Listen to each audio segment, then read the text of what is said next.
क्या आप मानते हैं कि जन्म के बाद भी आत्मा को पिछली जिंदगी की याद हो सकती है?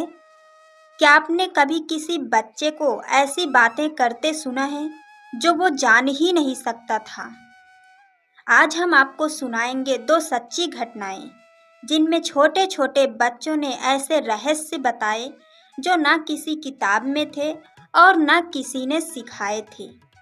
ये कहानियाँ सिर्फ भावुक नहीं बल्कि आत्मा की अमरता का प्रमाण है।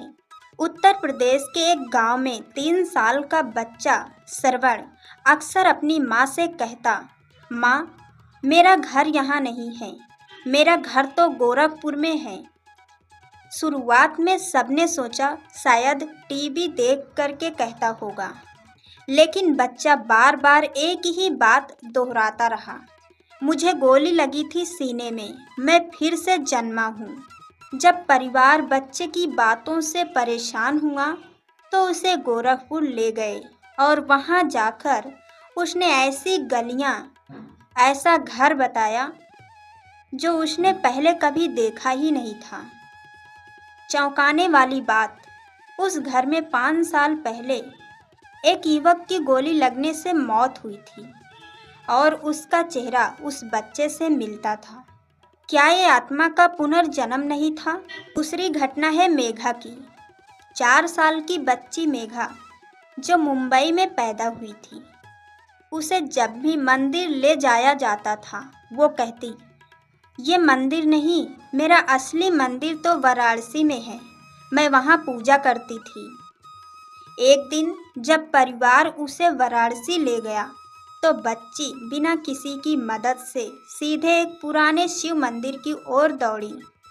उसने वहाँ के पुजारी से कहा, मैं यहाँ पूजा करती थी, मेरा नाम रत्ना था। पुजारी सन्न रह गए। 10 साल पहले उसी मंदिर में एक वृद्धा महिला रत्ना देवी की मौत हुई थी, जो वर्षों से वहाँ सेवा करती थी। क्या मेघा ही उनका पुनर्जन्म थी? ऐसी घटनाएं केवल भारत ही नहीं, विदेशों में भी रिपोर्ट हुई हैं। बड़े बड़े वैज्ञानिकों ने 3000 से भी ज़्यादा केस डॉक्यूमेंट किए, जहां बच्चों ने पुनर्जन्म की बातें कही।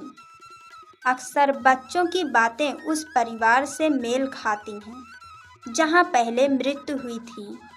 चेहरे की समानता, गहराई से याद रखी चीज़ें, घटनाओं का विवरण, इन सबको देखकर मन में सवाल उठता है, क्या आत्मा सच में अमर है?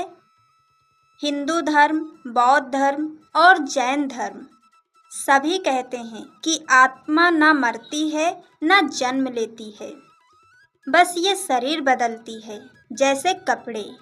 भागवत गीता में श्री कृष्ण कहते हैं, आत्मा न कभी जन्म लेती है न मरती है।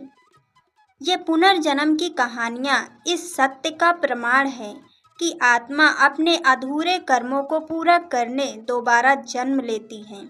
दोस्तों, आज की ये सच्ची घटनाएं हमें बताती हैं कि हम सिर्फ शरीर नहीं, एक यात्रा में निकली आत्मा हैं।